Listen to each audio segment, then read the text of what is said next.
Hello friends, this is Jyoti Sharma and welcome to our YouTube channel GS Fast Track। आज की class बहुत ज्यादा important होने वाली है उन स्टूडेंट के लिए जिन्होंने हाल ही में कंपटीशन एग्जाम की प्रिपरेशन करना स्टार्ट ही किया है, क्योंकि आज की क्लास हम स्टार्ट करने जा रहे हैं बिल्कुल बेसिक यानी कि रूट लेवल ऑफ ज्योग्राफी से। तो स्टार्ट करते हैं बिना कुछ देर किए हुए अपना आज का टॉपिक जो है ग्लोब। ग्लोब, आखिर ग्लोब होता क्या है? तो जैसा कि आप देख सकते हैं ये बिल्कुल सिमिलर दिख रहा है हमारी पृथ्वी की तरह। तो बिल्कुल उसी तरीके से हम कह सकते हैं कि ये क्या है, एक नमूना यानी कि एक मिनिएचर है, एक 3D मॉडल है ऑफ आवर अर्थ। अगर हम अर्थ की बात करें तो मैंने अपनी पहले वीडियो में बता दिया है कि अर्थ जो है वो हमारे सोलर सिस्टम का एक प्लैनेट है। अर्थ वही है जहां पर लाइफ पॉसिबल है और हम सभी जहां रहते हैं। तो बात आती है कि ग्लोब के अंदर ये सब क्या दिया हुआ है। तो आप देख सकते हैं यहाँ पर जो ब्लू पार्ट यानी ओशियंस को इंडिकेट करता है और साथ ही कलरफुल पार्ट जो है ये कॉन्टिनेंट के बारे में बताता है। आप सोच रहे होंगे कि ये सब तो ठीक है, लेकिन ये लाइंस क्या हैं? क्या ये लाइंस हमारी पृथ्वी पर भी हैं? जी नहीं, ये लाइंस हमारी पृथ्वी पर नहीं है। ये सभी काल्पनिक रेखाएं हैं यानी कि इमेजिनरी लाइंस हैं। तो आइए अब हम इन्हीं सभी लाइंस के बारे में पढ़ते हैं कि आखिर ये क्या होती हैं और इनके बारे में साइंटिस्ट ने क्या-क्या बातें बताई हैं। तो लेट्स स्टार्ट इट। सबसे पहले हम बात करते हैं हॉरिजॉन्टल लाइंस की। तो इन्हीं हॉरिजॉन्टल लाइंस को कहा जाता है लैटिट्यूड लाइंस यानी कि अक्षांश रेखाएं। क्या कहा जाता है? Latitude lines. आप देख सकते हैं कि यहाँ पर बहुत सारी क्या है, लैटिट्यूड लाइंस दी हुई हैं। अब आप देखिए कि इसके जो बिल्कुल सेंटर से होके गुजरती है। अच्छा, एक और बात, अगर हमारे पास कोई भी फुटबॉल है, अगर मैं आपसे कहूं कि उस फुटबॉल का मुझे सेंटर बताइए, तो क्या आप बता सकते हैं? नहीं, क्योंकि उसके लिए तो आपको उसे फोड़ना पड़ेगा और उसके अंदर सेंटर ढूंढना पड़ेगा, और उसके फूटते ही तो आपके पास कुछ बचा ही नहीं कि आपने सेंटर किस चीज का निकाला। तो इसी तरीके से हम जो ये सेंटर लाइन मानते हैं ये सभी सतह पर हैं, वास्तविक में ये सेंटर नहीं है। तो हम ये मानते हैं कि ये पृथ्वी यानी ये हमारी पृथ्वी है और इस पृथ्वी को जो दो भागों में बराबर डिवाइड करती है उस लाइन को कहा जाता है इक्वेटर लाइन। आप कहेंगे कि इस लाइन को यूं खींचा तो ऐसे भी तो खींच सकते थे, तब भी ये बराबर डिवाइड हो जाता। तो बिल्कुल सही, जिस तरीके से इसे क्षैतिज यानी कि हॉरिजॉन्टली डिवाइड किया है इसी तरीके से इसे वर्टिकली भी डिवाइड कर सकते हैं। लेकिन फिलहाल हम बात करते हैं हॉरिजॉन्टल लाइन की यानी लैटिट्यूड लाइन की, जो इसे दो पार्ट में डिवाइड कर रही है। कौन कौन से दो पार्ट है? एक ऊपर का पार्ट होता है जिसे हम नॉर्थ पोल कहते हैं यानी कि नॉर्थ साइड, और नीचे के पार्ट को हम साउथ कहते हैं तो इसे साउथ साइड। और ये क्या है? पूरा स्फेयर है। स्फेयर को आधा कहेंगे तो हेमीस्फेयर। तो उसी तरीके से दो पार्टीशन हुए, एक नॉर्दर्न हेमीस्फेयर और दूसरा साउदर्न हेमीस्फेयर। होप सो कि आपको इतना टॉपिक क्लियर हो चुका होगा कि इक्वेटर लाइन हमारी अर्थ को दो पार्ट्स में डिवाइड करती है, एक नॉर्दर्न हेमिस्फीयर और दूसरा साउदर्न हेमिस्फीयर। तो आगे पढ़ते हैं कि ये जो कितने डिग्री का एंगल बनाएगी, क्योंकि यहाँ से कोई एंगल नहीं है तो ये क्या है? 0 डिग्री, या फिर आप इसे कह सकते हो कि सीधी सीधी एक लाइन है। लेकिन अगर मैं इसका कोई सेंटर मान लू तो बिल्कुल कुछ ना कुछ तो सेंटर होगा, यानी कि यहाँ जहां पे मेरी फिंगर है। तो इस पॉइंट से अगर मैं इसके किसी भी सर्कमफ्रेंस पर एक डॉट लगा दूं, यानी कि यहाँ से अगर मैंने एक एंगल बना दिया, इस तरीके से क्या बनाया? एक एंगल बना दिया, और सेम ही एंगल मैंने दूसरी डायरेक्शन में भी बनाया, तो आपको किस तरीके की फिगर नजर आएगी? कुछ इस तरीके की, राइट? इस तरीके की कुछ फिगर नजर आएगी, यानी कि जिसने क्या किया, इसको दो पार्ट्स में डिवाइड कर दिया। अब ये दो पार्ट्स में डिवाइड हुए, यानी यहाँ पे भी एक एंगल बना, यहाँ पे भी एक एंगल बन रहा है और दोनों ही एंगल इक्वल है। अब मैं इन दोनों ही पॉइंट्स को आपस में जोड़ देती हूँ, तो मेरी एक पैरेलल लाइन बन जाएगी। क्या बनेगी? एक पैरेलल लाइन बनेगी। और वो किसके पैरेलल है? हमारी इक्वेटर लाइन के पैरेलल है। तो ये हमारी इस तरीके से नेक्स्ट लैटिट्यूड लाइन बन जाएगी। तो इसी तरीके से सभी लैटिट्यूड लाइंस बनाई जाती हैं। तो आप देख सकते हैं, अगर मैं बहुत सारी लाइंस इसी तरीके से बनाऊंगी तो ये सब बन जाएंगी, यानी कि हमारे पास इतनी लैटिट्यूड लाइंस है। अब आप देख सकते हैं कि ये सभी क्या है? एक दूसरे के पैरेलल है, यानी this line is parallel to this line, this is parallel to this, यानी कि each latitude lines are parallel to one another, एक दूसरे के क्या है? पैरेलल है। साथ ही साथ आप देख सकते हैं कि इनके बीच का डिफरेंस भी इक्वल है। आखिर ये डिफरेंस है कितना? देखने में तो छोटा सा लग रहा है, क्यों? क्योंकि ये एक मिनिएचर है हमारी अर्थ का, लेकिन वास्तविक में ये जो डिफरेंस है ये 111 किलोमीटर का है। कितने किलोमीटर का है? 111 किलोमीटर। अब बात करते हैं कि जैसा कि मैंने आपको बताया कि एक हमारी अर्थ है, उस अर्थ में कॉन्टिनेंट्स हैं और ये लाइंस हैं। तो आप देख सकते हो कि ये लाइंस क्या कर रही है? किसी ना किसी एरिया को या किसी ना किसी कॉन्टिनेंट से होकर गुजर रही है। तो हमने अभी तक अपनी सबसे पहली जो लाइन पढ़ी है वो पढ़ी है कौन सी? Equator line. तो बात आती है कि आखिर इक्वेटर लाइन किस किस कंट्री से होकर जाती है। तो वैसे तो आपको पता है इक्वेटर लाइन क्या है? सेंटर में है। कहां पर है? सेंटर में। तो यहाँ पे कौन कौन से देश आते हैं, यानी कि कौन कौन सी जगह है जो यहाँ पर आती हैं, तो उनके बारे में जानेंगे। जिनमें से एक तो सबसे ज्यादा फेमस और बहुत लोग जाते भी हैं यहाँ पे, तो वो है मालदीव्स। तो आप देख सकते हैं यहाँ पे हमारा क्या है? मालदीव्स। तो ये इक्वेटर लाइन इससे क्रॉस होती है। तो अगर क्वेश्चन आता है कि कितनी लाइंस, कितने जो है देश हैं जहां से इक्वेटर लाइन पास होती है, तो देयर आर 13। कितने देश हैं? 13 कंट्रीज हैं। और वो है कौन कौन सी? तो आप देख सकते हो Ecuador, Colombia, Brazil, Gabon, Congo, ठीक है, इसी तरीके से युगांडा, केनिया, इंडोनेशिया। तो बहुत सारी, यानी कि 13 कंट्रीज हैं जिनसे हमारी इक्वेटर लाइन पास होती है। ठीक है, इसके बाद हम बात करते हैं कि आखिर और कौन कौन सी लाइनें, यानी इन्हें भी कुछ ना कुछ नाम दिया गया है क्या? तो हाँ, इन्हें भी नाम दिया गया है। तो आगे देखते हैं, जिनमें से हमारी पहली लाइन जो आती है वो आती है ये, यानी कि अगर मैं सेंटर से कुछ इस तरीके से एक एंगल बनाऊं 23.5 डिग्री का, और दूसरा एंगल मैं इधर भी बना दूं 23.5 डिग्री का, लेकिन मैंने कौन से स्फीयर में बनाया है? नॉर्थ में बनाया है। यानी 23.5 डिग्री नॉर्थ पर अगर मैं एक लाइन खींच देती हूँ तो ये लाइन कौन सी होगी? Tropic of Cancer. इसे क्या नाम दिया गया? ट्रॉपिक ऑफ कैंसर, यानी कि कर्क रेखा। ठीक इसी प्रकार से एक और हम इसके साउथ पार्ट में भी बना सकते हैं, यानी कि सेंटर से मैंने साउथ साइड में बनाया 23.5 डिग्री का एंगल, और उसी तरीके से दूसरी तरफ भी अगर बनाया 23.5 डिग्री का एंगल साउथ में, तो वो क्या कहलाएगा? Tropic of Capricorn. क्या कहलाएगा? ट्रॉपिक ऑफ कैप्रिकॉर्न, यानी कि मकर रेखा। तो अभी तक हमने 3 रेखाएं पढ़ी हैं। One equator line, second one is Tropic of Cancer यानी कर्क रेखा, और next one is Tropic of Capricorn यानी कि मकर रेखा।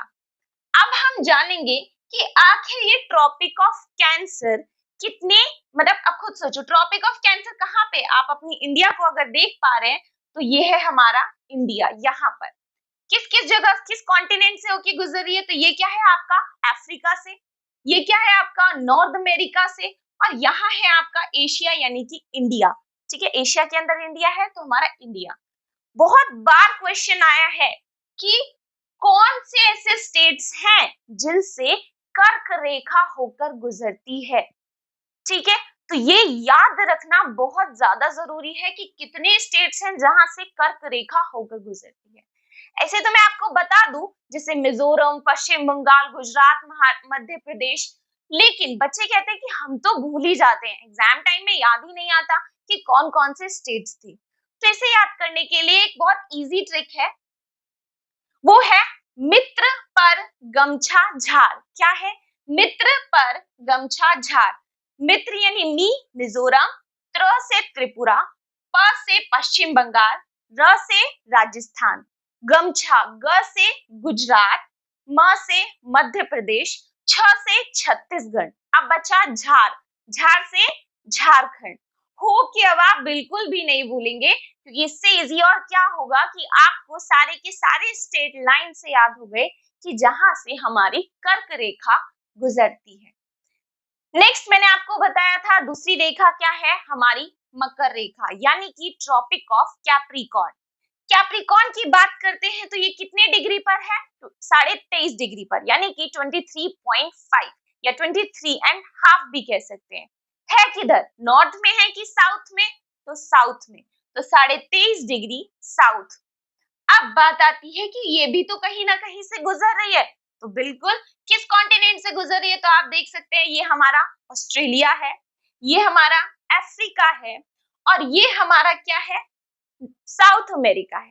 ठीक है, तो इन तीनों ही कॉन्टिनेंट से हमारी क्या गुजरती है? ट्रॉपिक ऑफ कैप्रिकॉर्न, यानी कि मकर रेखा। इसके साथ साथ एक बहुत इंपॉर्टेंट क्वेश्चन है कि आखिर ऐसा कौन सा कॉन्टिनेंट है, ध्यान से सुनिए, ऐसा कौन सा कॉन्टिनेंट है जहां से तीनों रेखाएं गुजरती हैं, यानी कि equator line, Tropic of Cancer, साथ ही साथ ट्रॉपिक ऑफ कैप्रिकॉर्न। सोचिए सोचिए, Tropic of Cancer, Tropic of Capricorn, साथ ही साथ आपकी इक्वेटर लाइन, ये तीनों ही लाइन किस कॉन्टिनेंट से होकर गुजरती हैं? सिर्फ एक ही कॉन्टिनेंट है। तो देखिए, आप इस फिगर में तो क्लियरली देख सकते हैं कि तीन ही हैं। कौन कौन से हैं आपके पास? एक हम आपका साउथ अमेरिका है, दूसरा अफ्रीका, तीसरा ऑस्ट्रेलिया। अब ऑब्जर्व करना क्या है, ये तीन कंट्री जो है कॉन्टिनेंट्स है। नेक्स्ट जिससे पहले मैंने आपको पढ़ाया था, इसमें कहाँ कहाँ था? आपका नॉर्थ अमेरिका, साउथ नहीं आया इस बार यहाँ पे। ठीक है, तो ये ऑप्शन से हट गया उसमें से। नेक्स्ट ऑस्ट्रेलिया भी नहीं आया, तो ये भी हट गया। कॉमन क्या आया? अफ्रीका, यानी कि अफ्रीका से ट्रॉपिक ऑफ कैंसर भी जा रही है, ट्रॉपिक ऑफ कैप्रिकॉर्न भी जा रही है। सिंपल सी बात है, जब कैंसर जा रही है और कैप्रिकॉर्न जा रही है, यानी कर्क रेखा और मकर रेखा जा रही है, तो इसके बीच में बनने वाली इक्वेटर लाइन तो जाएगी ही जाएगी इससे, तो इक्वेटर लाइन भी इसी से होकर गुजरती है। तो हम कह सकते हैं कि अफ्रीका हमारा एक ऐसा कॉन्टिनेंट है जहां से हमारी ये तीनों ही रेखाएं, यानी कि Tropic of Cancer, Tropic of Capricorn, साथ ही साथ हमारी इक्वेटर लाइन गुजरती है। अब इतना आपने पढ़ लिया, तो आप ये भी बता सकते हैं कि आखिर जो हमारे लैटिट्यूड लाइंस होती हैं, इनकी क्या क्या क्वालिटीज होती हैं, यानी कैरेक्टरिस्टिक्स इनकी क्या क्या हो सकती हैं। तो इसमें सबसे सिंपल और पहली लाइन तो यही थी कि ये सभी लाइंस क्या हैं? इमेजिनरी हैं, ये वास्तव में हमारी पृथ्वी पर नहीं है। सेकेंड पॉइंट इज, ये सब कहाँ है? ईस्ट टू वेस्ट, या फिर आप वेस्ट टू ईस्ट भी बोल सकते हो, यानी नॉर्थ टू साउथ तो है ही नहीं, क्या है? ईस्ट टू वेस्ट या फिर वेस्ट टू ईस्ट। नेक्स्ट जो मैंने आपको बताया था कि ये सभी लाइंस क्या हैं? एक दूसरे के पैरेलल हैं।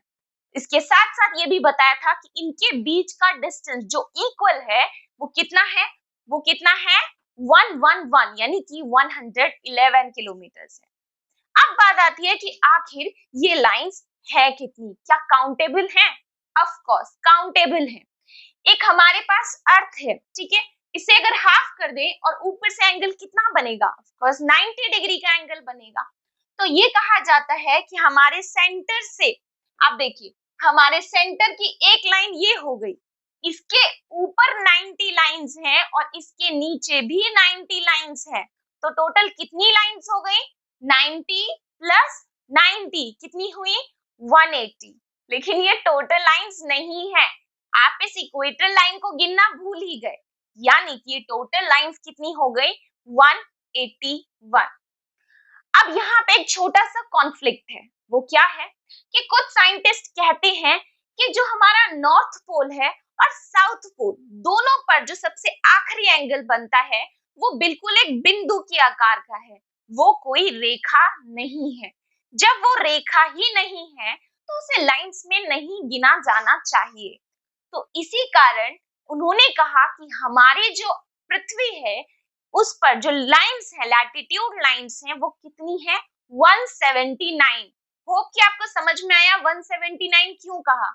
मैंने पहले क्या कहा था कि 90 ऊपर है, 90 नीचे हम, तो कितनी हो गई? 180 प्लस 1 181।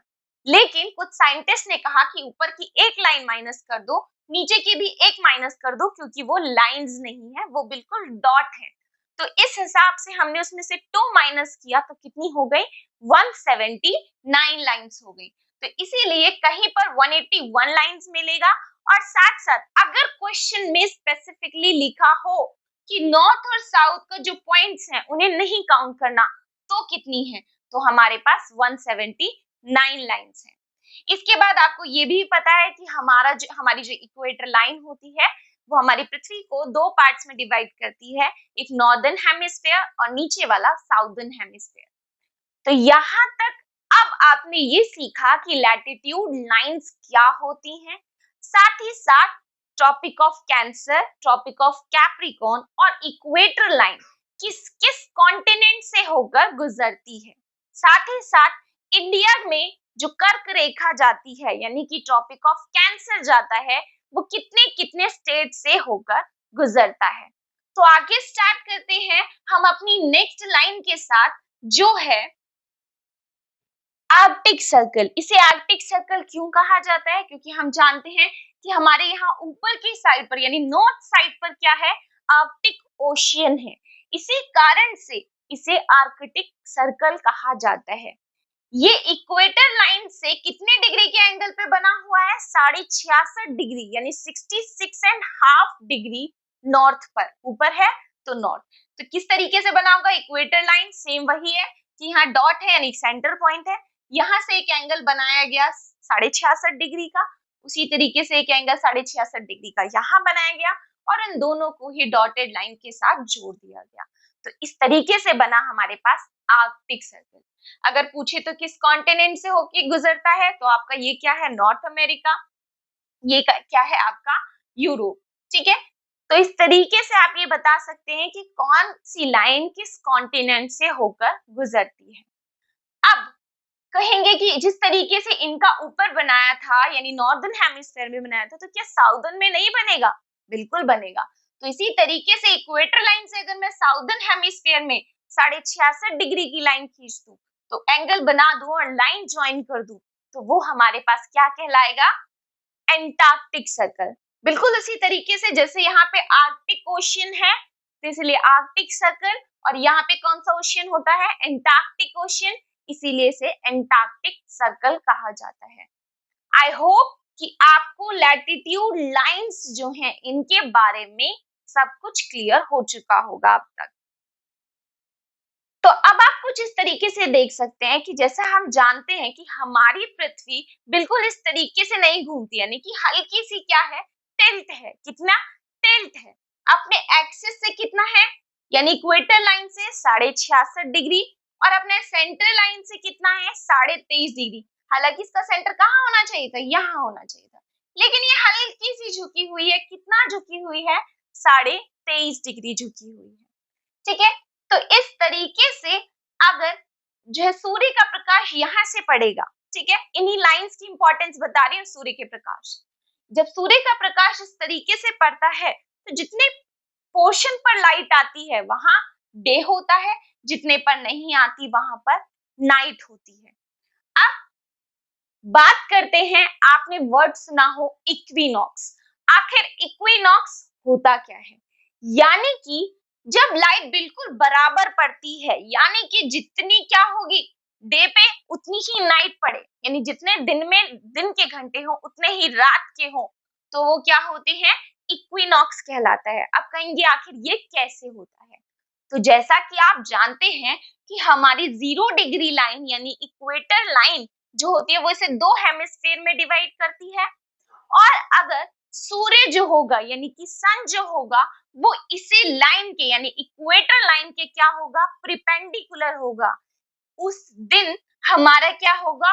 उतने ही दिन होगा, उतनी लेंथ का, और उतनी लेंथ की रात होगी। घंटे सेम होते हैं दिन में कि 24 घंटे होते हैं। आपने देखा हो कि कहते हैं ना कि सर्दियों में दिन छोटे हो जाते हैं, रातें लंबी हो जाती हैं। तो ये उसी तरीके से है कि यहाँ पे दिन का समय भी उतना ही रहेगा जितना कि रात का। तो अब ये रोज तो नहीं होता होगा कि हमेशा सूर्य इक्वेटर लाइन पर ही रहेगा। सूर्य क्या है, पृथ्वी क्या है, वो रोटेट कर रही है और रिवॉल्यूट भी कर रही है। तो इसीलिए ये कभी कभी ही होता है। आखिर ये कभी कभी कब है, सीधे सीधे जो है डेट आती है कि इस दिन होता है इक्विनॉक्स या नहीं होता। ठीक है, ऑप्शन में तो दो ही दिन है, 23rd ऑफ सितंबर और दूसरा 21st ऑफ मार्च। कितना, 23rd of September and 21st of March. अब क्या ये यही रहना था, यानी इक्वेटर पर ही रहना था सन? नहीं, हो सकता है कि ये परपेंडिकुलर हो किस चीज के, ट्रॉपिक ऑफ कैंसर के। तो अब हम बात करते हैं कि क्या होगा जब सन जो होगा वो ट्रॉपिक ऑफ कैंसर के इक्विनॉक्स, मतलब ट्रॉपिक ऑफ कैंसर के परपेंडिकुलर होगा। तो जब ये इसके परपेंडिकुलर होगा तो आप देख सकते हैं कि सूर्य का अधिकतम प्रकाश कहाँ पड़ेगा, ट्रॉपिक ऑफ कैंसर पर। और हम ये भी जानते हैं कि ट्रॉपिक ऑफ कैंसर पर क्या है, हमारा इंडिया, यानी कि जहां हम रहते हैं। तो जब इस पर प्रकाश पड़ेगा तो बहुत गर्मी होगी। ठीक है, तो इसी गर्मी वाले दिन को हम क्या कहते हैं, समर सोलिस्टिस कहते हैं। क्या कहते हैं, समर सोलिस्टिस। अब जिस दिन यहां नहीं पड़ेगा, यानी कि अब खुद सोचो, जितना ये इसके पास है उतना ही इससे दूर है, यानी कि मकर रेखा से उतना ही ज्यादा दूर है। मकर रेखा पर कौन सा कॉन्टिनेंट है हमारा, ऑस्ट्रेलिया है। तो जिस दिन यहाँ पे जो है सबसे बड़ा क्या होगा, दिन होगा, जिस दिन यहाँ सबसे बड़ा दिन होगा उस दिन यहाँ वो दिन क्या होगा, सबसे छोटा होगा। यानी कि ऑस्ट्रेलिया का अगर कहें कि सबसे छोटा दिन कब होता है तो वो होता है 21 ऑफ जून को। अब बात करते हैं किस दिन सबसे लंबी रात होगी। अब खुद सोचिए कि जब ये जो है सन जो होगा वो परपेंडिकुलर होगा किसके, कैप्रिकॉर्न के, यानी कि मकर रेखा के। देखो पहले कहाँ था, इक्वेटर पे था, इसके बाद कहाँ पे परपेंडिकुलर हुआ, कैंसर पर हुआ, यानी कर्क रेखा पर। अब क्या होगा, नीचे आएगा, यानी कि मकर रेखा पर आएगा।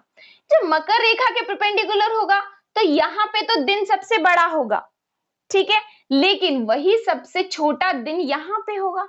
जब दिन छोटा यानी रातें लंबी, तो इसे कहा जाता है विंटर सोलिस्टिस। अब इसे भी लगभग कितना टाइम लगेगा, यहाँ देखिए कब था, जून, तो जुलाई अगस्त सितंबर, तो यहाँ आएगा, फिर अक्टूबर नवंबर दिसंबर, वापस यहाँ आ जाएगा। समझ रहे हो कि 3 मंथ्स का टाइम लगता है लगभग एक लाइन से दूसरी लाइन तक पहुंचने में। ठीक है, तो जब यहाँ पे था तब कितना था, यहाँ पे जून में था, जून के बाद 3 मंथ यहाँ लेगा, जुलाई अगस्त सितंबर, और उसके आगे के 3 मंथ यहाँ लेगा, यानी कि अक्टूबर नवंबर दिसंबर। तो यहाँ पे कब होगा, 22 ऑफ दिसंबर। अगर आपसे पूछे कि सबसे लंबा दिन कब होता है इंडिया में, तो वो होता है 21 ऑफ जून को। और क्या होता है 21 ऑफ जून को, योगा डे। ठीक है, इसके साथ साथ कब होगा, जब सबसे लंबी रात होगी, या ये कह सकते हैं कि सबसे छोटा दिन होगा, तो वो होगा हमारे पास 22 ऑफ दिसंबर। अब इसी तरीके से हम ये कह सकते हैं कि हमारा जो सूर्य का प्रकाश है वो इन जो है लाइन से होके गुजरता है, यानी इन लाइंस पर पड़ता है। तो हम ये भी तो कह सकते हैं, यानी कि सन जो है वो अपना अधिकतम समय इधर ही गुजार रहा है, और सबसे ज्यादा सनलाइट कहाँ पड़ रही है, इस एरिया में, यानी कि ट्रॉपिक ऑफ कैंसर और ट्रॉपिक ऑफ कैप्रिकॉर्न के बीच का हिस्सा, ये सबसे ज्यादा गर्म हिस्सा होता है। इसीलिए इसे क्या कहा जाता है, इसे कहा जाता है ट्रॉपिकल जोन। क्या कहा जाता है, ट्रॉपिकल जोन कहा जाता है। अब सबसे ऊपर बात करते हैं, तो यहाँ तो सूर्य का प्रकाश पहुंच ही नहीं पाता अच्छे से, तो ये क्या होते हैं, पोलर जोन। क्या होते हैं, पोलर जोन, यानी कि ध्रुवीय एरिया।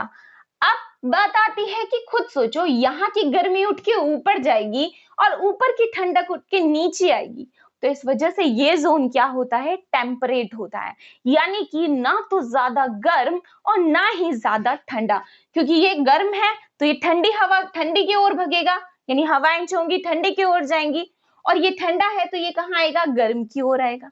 तो इस तरीके से ये जो जोन होता है ये क्या होता है, बहुत ज्यादा ना तो गर्म होता है और ना ही बहुत ज्यादा ठंडा होता है। तो बिल्कुल जिस तरीके से यहाँ टेम्परेट जोन होता है ये किन दोनों लाइंस के बीच में होगा, ये भी आता है। तो ये क्या है, ट्रॉपिक ऑफ कैंसर है और ये क्या है, आर्कटिक सर्कल है।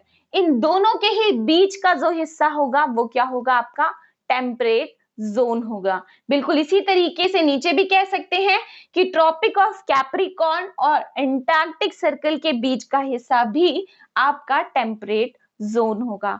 आई होप कि आपको अब तक सब जो भी समझाया है वो अच्छे से क्लियर हो गया होगा कि लैटिट्यूड लाइंस क्या होती हैं, कैसे डे एंड नाइट इक्वल होते हैं, किस और उसे क्या कहा जाता है, साथ ही साथ सनलाइट की जो पोजीशन होती है वो किस तरीके से डे की लाइट यानी कि दिन और रात पे फर्क डालती है। तो होप कि आपको सब कुछ अच्छे से समझ आया होगा। जिन्हें मेरी वीडियो अच्छी लगी हो तो प्लीज लाइक करें, शेयर करें, सब्सक्राइब करें और मेरी आने वाली वीडियोस की नोटिफिकेशन आपको समय से मिलती रहे तो उसके लिए please click on the bell icon. Thank you everyone.